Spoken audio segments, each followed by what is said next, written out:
Ai karua ni kenre bola na tui, wasi indua. Ia ni samai te koe api, sanga i besi ni ngarawi ira tiko na Israeli ko ira na moapi.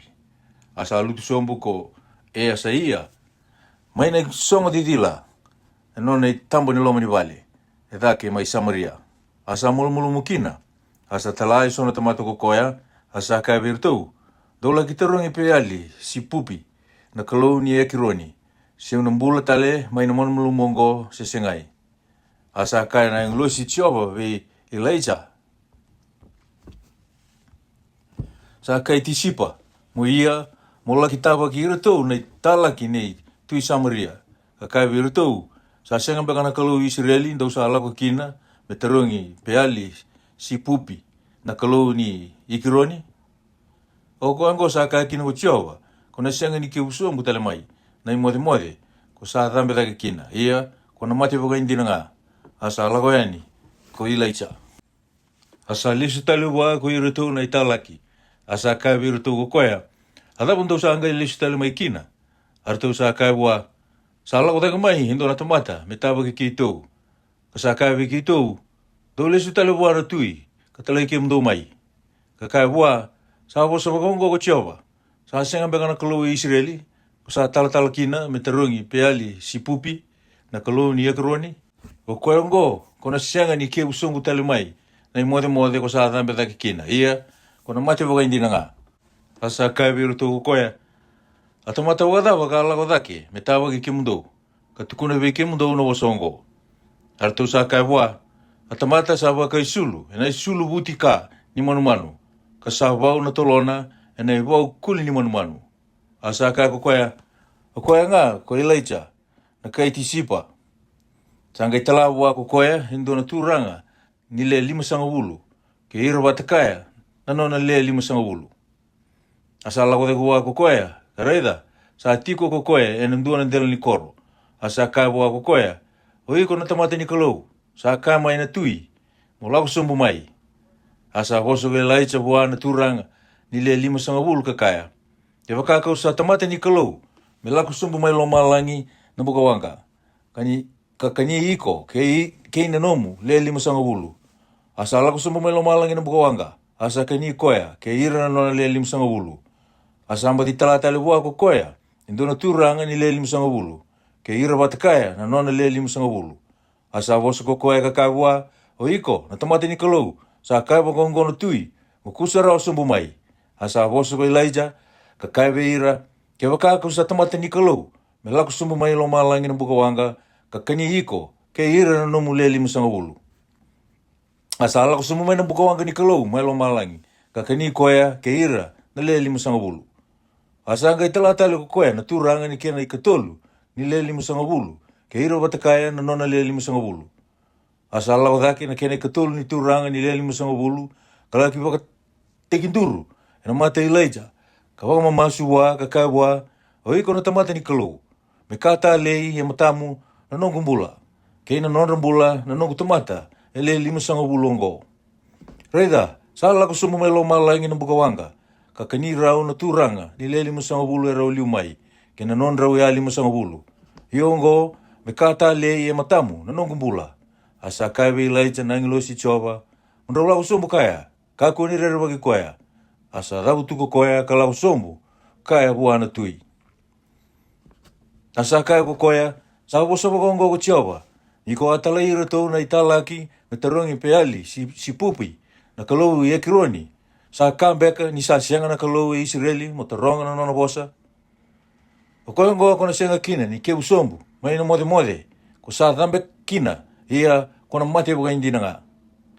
Asa mate ko koea, me wakana na bosa i tioba, ka bosa taka, ko Elijah, asa tika wu me lawan, ko tioa rami, me kena i susomi, e na kena i karua ni ambaki tioa rami, na luwei tioa sefati, na tui tiuta, ni sa senga na luwei na tangani.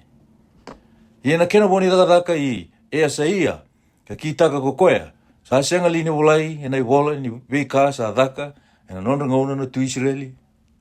Wase rua, asa ea do ni sa woleka, ni kauti Elijah, dake kilo malangi ko tioba, e na dobulada. Sa raulako ko Elijah ke Elijah, mai kilkali, asa kai vi leisa ko ilaicha mo tiko mata ngai ke ni sa talai au ki pe deli ko chova asa kai ko ilaisa me ka sambul ko chova ka sambul na lomu kono senga ni leviko ro sa lago sombu ki pe deli ia sa lago mai vi leisa ko ira na luvendra na profita mai pe deli har sa kai bua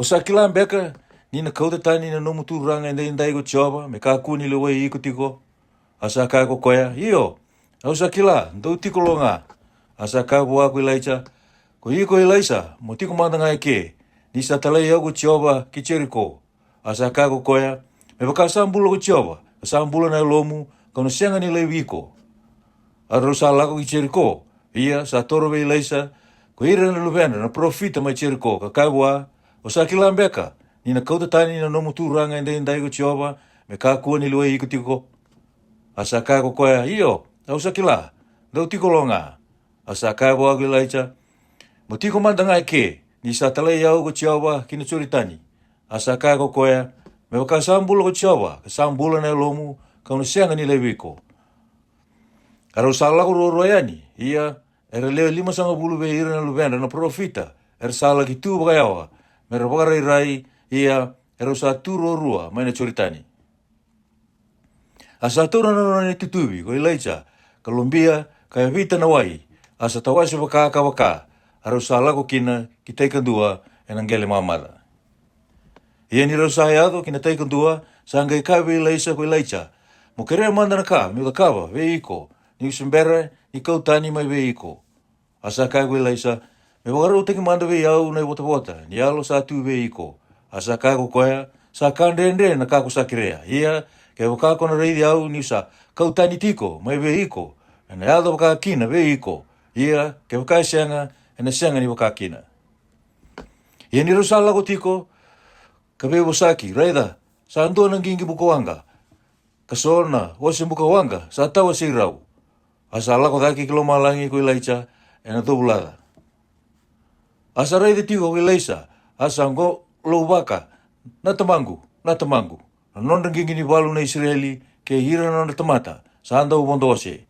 asa senga tali ni raidi koya asa tora no ni sulu ka waserua asa tora daga na tutubi ilaicha ka lutu mai wa ka lesu tale ka lagi tu ena bati ni choritani asa tora go koya na tutubi ilaicha ka lutu mai wa ka vita kina na wai asa kaya sa ibe ko chiawa na kalou ilaicha ia ni sa vita woti no wai ko koya talenga sa tawase baka kawaka asa lako kitai kandua ko ilaicha ia ni sa raida ko era luvena na profita ratu me bagara rai mana cherko ersa kaya sa lutu be ilaicha na alo ilaicha arsa lagi tawa ki koya karsa dua wa kinangele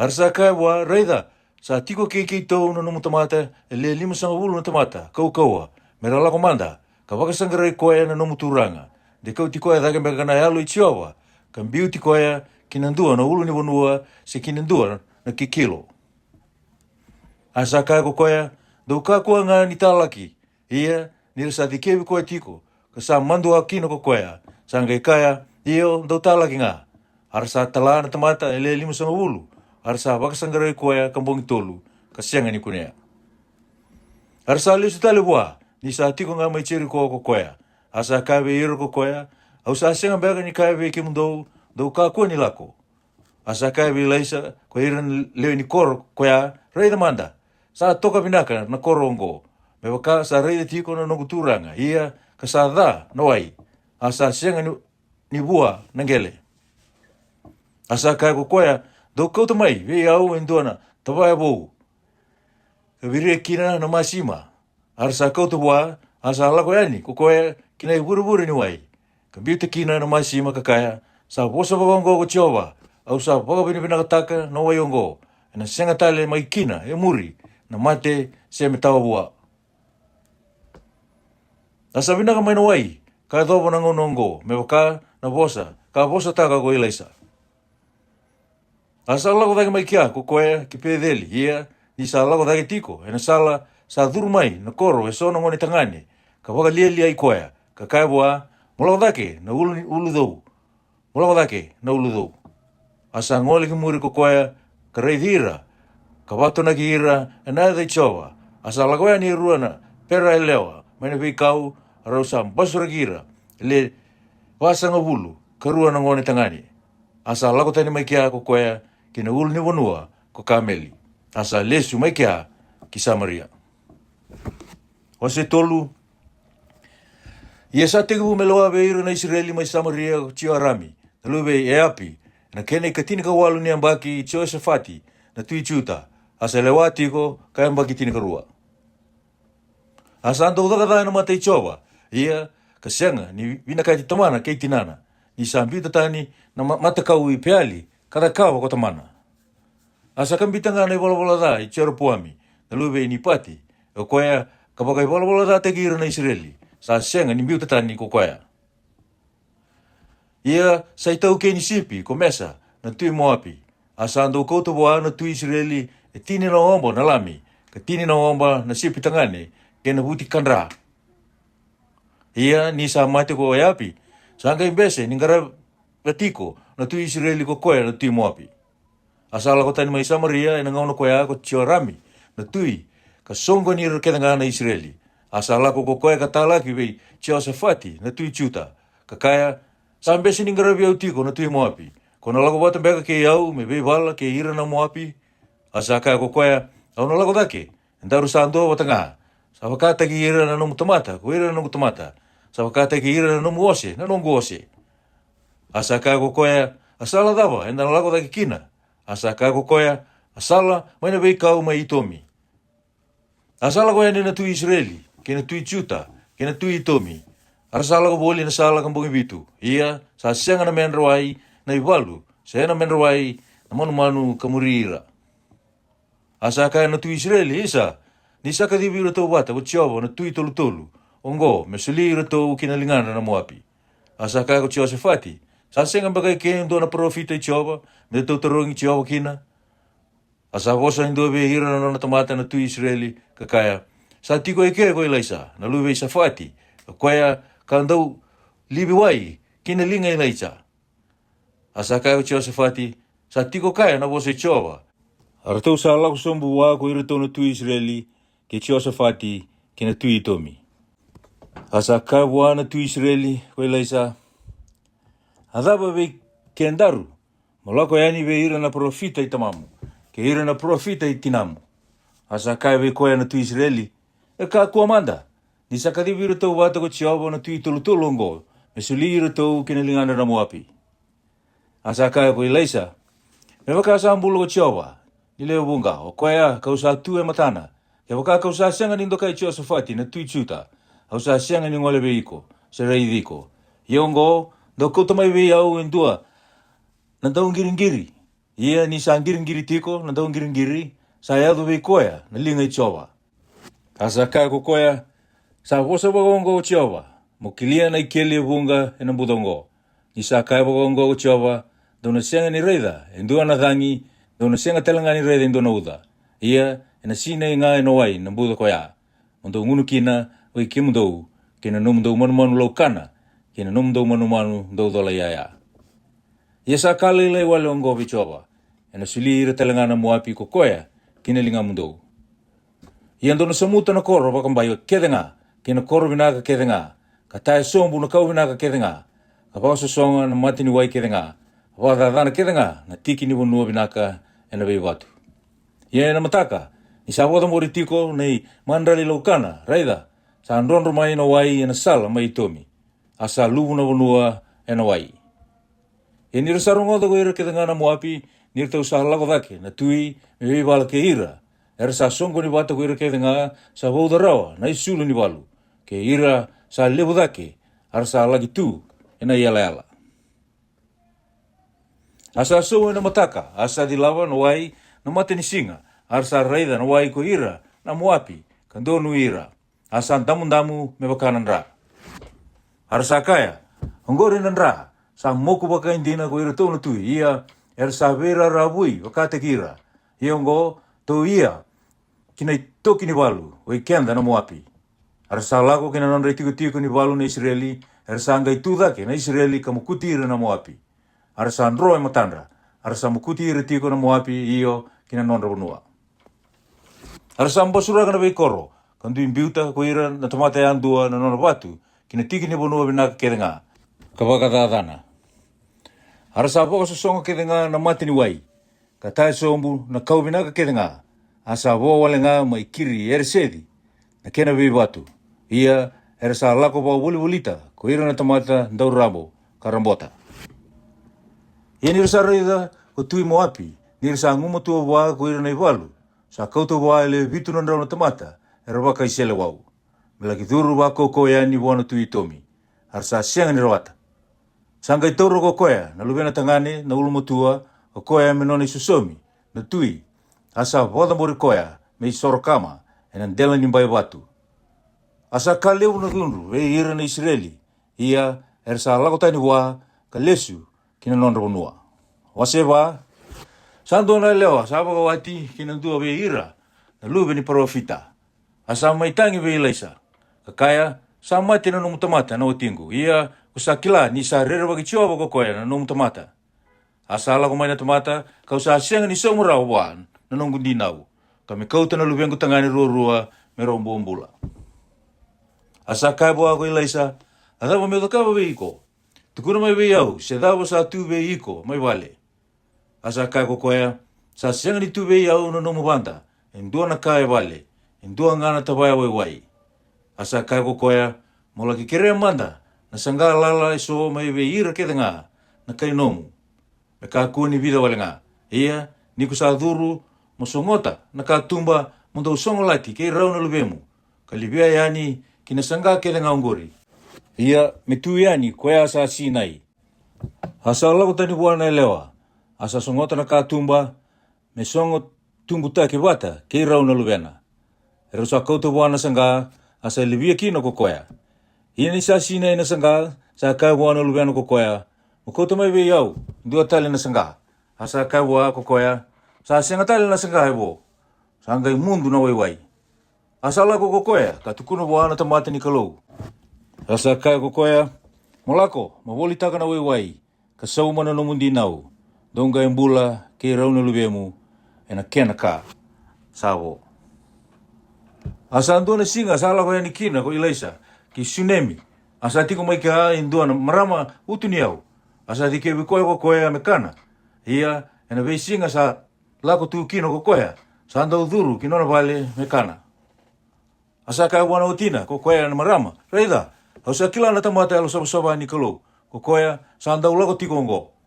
Mendaru taramanda endona longilai lai dake. Ena ndela nimbai watu. Ka kauta kina endona nona mode. Kandua na te peli. Kandua na itiko. Kandua na itutuni dina. Ia ni sa lako mai veki andaru. Mengai dhuru kina ko koea. Ia sando ni singa sala ko kina, kikia ko koea. Asa dhuru kina longe dake ka koto kina. Asa kaiwi kiesai, nanona dhuru wou. Mukadiwa mada namarama ni tsunami hongo. Asa kadiwa, kasama itu ko koea e matana. Sangai baka, mukai manda buana marama. Reida, kusawa nga bagali wekira wena honga kete nga hongo. Adaba na ka, metaka ve iko. Ebinaka li meu, dhabuti iko buana tui. Se buana kapiteni ni walu. Asa kai ko koea. Au sa tiko na kenrama liwa na kainongo. Asa kai ko koea. Adaba mbeka me dhago bua. Asa kai ko kiesai. Sa siangan dina na lubena. Asa angasi maina utina. Asa kai ko koea. Mote kadiwi koea manda. Asa kadiwa ko koea. Kasa mai tu na marama mai katumba. Asa kai ko koea. Enangono bogongo. Ena mbaki kandua. Kono mukota. Endua na lubia mutangane. Asa kai ko koea. Nika kua manda no kuturanga. Na tamate ni kalou. Nika kua ni lasu ve au. Na nomu ni banda. Asa kune na marama. Kawao suduma na ngone tangane. Ena mbaki kandua. Ena ngona kakai kina wago ilaisa. Ia ni sa tumbu. Melewu na ngone. Sa lagoyani. Ena ndua na singa ve tamana. Ve ira na tamata. Era tamusuki sila. Asa kai ve tamana isa. Na ulungu. Asa kai ko koea buan. Dhorwou. Makauti koea manda ve kinana. Asa ke veta dai ko koea. Ka kauta ve kinana. Asa tenea ko koea. Ka singa lebu waka. Asa ngai mate. Asa ala ko dai ko koea. Ka koturi koea. Ena nona mode. Na tamata ni kalou. Ka songola ti koea. Ka lako tani. Asa kadibi buana o tina, kakaya, motalama iwe iau indua ve ira na dorobou, kandua na asa, me voto tolo buana tomata, ni kalou, kalago tale mai. Asa kaya ko koya, adabo ko bia lago kina bua indai, sa senga ni hula bou, se singa ni bode dengu. Asa kaya ko koya, ena vinaka nga, sa bou da talangana i bondo kina asa kaya buana nona dorobou, mo waka didi asa, kalago sara, mo kakua ni baka mbera ena bukungu, ke o kakau sa senga ni kai veiko. Asa lago enu ko koya, kaya adu buana tamata ni kalou, mo ena ulu ni bonua ko kameli. Ia ni sa kuni koe na tamata ni kalou, ni sa tiko wayawa, sa kaya ko koe veke asai. Tanona dorobou, reida, koe ana marama ni tsunami, mo didi manda o taba ki koea, ka kaya bua, o sambau binaka. Sambau binaka na o timu, sambau binaka na ngone, asa kaya ko koea, sa binaka. Ia ni sa eo buana tamata ni kalou ko koea na marama ki na ulu ni bonua, sa mokota na yawana. Asa toro ko ki esai, me milinga tani, asa kaya na tamata ni kalou, molaiwa nga, ni sararawa na elona. Asa bunia be iau ko tiowa, kasianga ni tukuna be iau, asa kaya na marama, hau kireli be iko na nongu turanga, indua na ngone, au sa sianga mbega ni kaya, mo kakua ni wakai sini au. Sanga kaya be kiasai ko koea, mo bauda na tulomu, kakauta na nongu iti toko ilingamu, kalago yani. Ke bakan roso ta kaya indua na tamata, mo kakua ni be kindawaki kaya, ia ke bakasa be kindawaki ke iko, mo kakua ni bosa bua. Ia molaki wako tora na nongu iti toko, ena mati ni ngone. Asa kaya na tina ni ngone, me bakasa ambulo ko tiowa, ka me bakasa ambulo na elomu, ka unusenga ni lakotani be iko. Asa tabu tuko koea, kamuri koea. Asa lago yani, ko kiesai, ka liu be irtou, ka wako tora na iti toko, ena mati ni ngone. Asa senga ni bosa, se rongo rawa. Asa lisu tale me tawa ki koea, asa tukuno boa ka kaya, sa senga ni andra ngone. Asa yado kina vale ko ilaisa, ka reida, sa mati nona ngone. Ka sa koto, ena nona i mode. Sa duru kina ko koea, ka songolati rau e loma, asa voma masu ve tiowa. Asa lako take, kandawa wendela ni ngone, na ngusuna, kina ngusu ni ngone. Kina matana, kina mate ni ngone. Kina ngete ni lingana, kina ngete ni linga ni ngone. Asa andawa wendelana. Asa kata mai na leo ni ngone. Asa duru, kawila koyaki, eloma ni vale wakandua. Asa ambadi lako dake, ka dhuwa tale endelana. Asa suruwa bitu na ngone, asa rai na ngone. Asa kadibi kia sai ko koya, kakaya, mo kadiba na marama, ni tsunami, ongo, asa kadibi koya, e ni sa duru mai sa kaya ko koya, mo kebeta dake na lubemu. Asa lako ko koya, ka dhuwa sombusara, kina ewana, kangai kebeta dake na lubena, ka dhuru yani. Asa lisu tale ki kilikali, ko ilaisa, asa andau singa na bonua, arasa tiko watakaya ko ira na lubena na profita. Asa kaya ko koya buana nona dorubou, me toka mada na kuru lebu, ka wari ringa na rou, me kenra na lubena na profita. Asa alago yani indua kina were, me minika na rou. Asa kunea, indua na waa sa tumbu wale, ka vitia maikina e sona timo ni vikau, ka wakasina itakina na nona isulu. Asa alago mai, ka robe kilomini kuro ni rou. Nirisa sianga ni kila na kakoya. Arsa sobayani merekania ko ira na tamata. Ia nirisa kania tiko na rou. Ersa ngongolo kakaya. Isa, na tamata ni kalou. Sa nganga na leo ni kuro. Arsa sianga ni kania rawa. Asa kaya ko koya. Do kouta mai na mrain roka. Asa ambiu ko koya kilomini kuro. Asa kaya ko koya. Do sobayani be ira na tamata. Merekania. Asa ngai sianga tali ni nganga na leo ni kuro. Asa lagu mai indona tamata, mai piali salisa. Asa kau tamai buana tamata ni kalou, na manrai na isewu. E ruasa nga bulu na yung bulu manrai parile. Kina sola ni sila, kina ngana. Asa ka kokoya, sile veira na tamata, merakania. Asa ka na tamata sanggarai kokoya. Saba kai vei, may totally na kaungo veira na tamata, ele indua na rau. Asa ka kokoya, mo todo nga veira na tamata, merakana. Ni sa kaya wakongo ko tiowa, era na kana votiko. Asa todo ko koe matanda arasa kana kasa votiko me kana vosa i tiowa. Wase lima, iyo ko ne mani, na kapiteni ni nona i walu na tui Siria, sa tamata waka turanga i mate ni nona Ka sando kai, ni sai koea, ka waumula i Siria kina ko tiowa. Asa tamatanganga ina walu. Ia sa tau buka. Ia era la ko yani. Wa ma te walu liu na kai Syria. Ka kauta wa bombula yani. Ndona ngone ele ala ilai. Mana nondro no na Israeli. Asa andong garaba na wati ni amani. Kokoya. Asa kai kokoya wana no marama. Iselei na kalu. Kisa tiko manda na nongu turanga be koya na profita mai Samaria. Ena kai bombula koya kokoya. Mai no buka. Asa ala ko endua ka tukuno wana no turanga kakaya. Sa bosa boka ngono ngone lewa. Koya sa kau mai no o Israeli. Asa kaya uti Syria. Mo bagarau mo la sara. Ia kau na bola indua na bola mo kau to boa na tu Israeli. Asa ala wai no koya ka kau to bata kaya e tinina talendi siliva ka ono no ndolu na kola ke na sulu me rau ta bakatini. Asa kau ta na bola ko koya boa na tu Israeli. Ka sabaka ongo ni sa ya do be iko na bola ongo reida. Kau sa talabe iko na nungu tamata hon niamani. Mabagong bulay ko kina, may na nona buka-buka. Ia ni sa wili ko tinay bola ko tu Israeli. Sa Andres ulaga na nona sulu. Asa kaya, oi, ang beka na kalo, may iya na bibang matay, kina bibang bulay. Sa talagi kina biyaw na tamata ongo, may bibang bulay, indo na tamata, may na nona buka-buka. Iyan daw kilamanda, kareda, ni sa via pakatumbu da, biyaw ko kwaya. Ia ni sarong odo ilaisa na tamata ni kalau ni sa Andres ulaga na nona sulu ko kwaya na tu Israeli. Sa talagi buana tu ikakaya. Ada bo sa Andres ulaga kina na nomu isulu. Me lako mata mai biyau ko kwaya. Me kila ni santua na profita Israeli. Asa lako mai o niamani kina nona ose. Kina nona gingi wakaturanga. Asa tu mai na katumba ni bale ilaisa. Asa talain doa na italaki we kwaya ko ilaisa kakaya. Uni laki sili boka vitu ena choritani. Ena kai mbula tale mai na lewemu. Ia kona saba mai. Asa dhundu o niamani. Kalako tani kakaya reida. Kau abaka sama. Ina dhurun tina mai be yau ko kwaya. Ka tu. Ka masuta na yadai choba na nona kalou. Ka yalo baka na lingana yadake na tikina. Ka wambula na buka-buka. Sasi ang alini bina yadake. Koya pana. Kei pari-pari na uidiwai mai tamusiko. Ena waikeda nga ni Israeli. Meuka aku alini silikina. Ka saba mai. Asa wuki rumbu ko koya. Ka lako baka turun-turun reani. Arsa torbole ka ko ira sanggara koya. Ka bosa bua ka kaya. Na tamangu. Kaya bakasa baka rota be ke muni ndua na ka leu na profita. Kona sianga lini da kaba. Ia sandono baka lebu dake. Ni sa kaya ko koya be ke muni sili. Ka kuni na sawa. Kangai lako sombu ko koya. Ka silimi koya. O vitu na choritani. Me bakana no bosa na tamata ni kalau. Asa mbula tali na luena. Me bakana leu ni ngone lai. Asa sawa mai ko koya.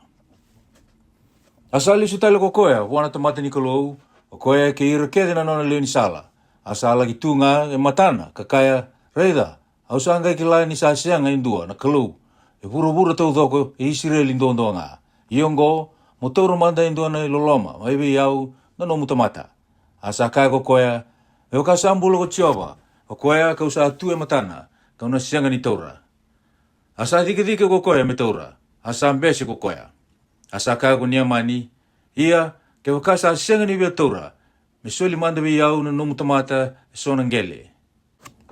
E kouta rawa e rua na miule, ni una sianga ni wakata mora tale ko yau na nomu tamata na isoro kama. Sindua na iman rali ve ira na kalutani ve chioba ndundua nga. Me kakua ni dunru yau na nomu tamata ko chioba he na huku ni kaongo. Ni sa dhuru na nongu turanga ki na mbure kalau irimoni me soro mai kina. Asa revita na lingangu, ia ni kausa adua e nambure kalau irimoni. Iyo ni kausa adua e nambure kalau irimoni.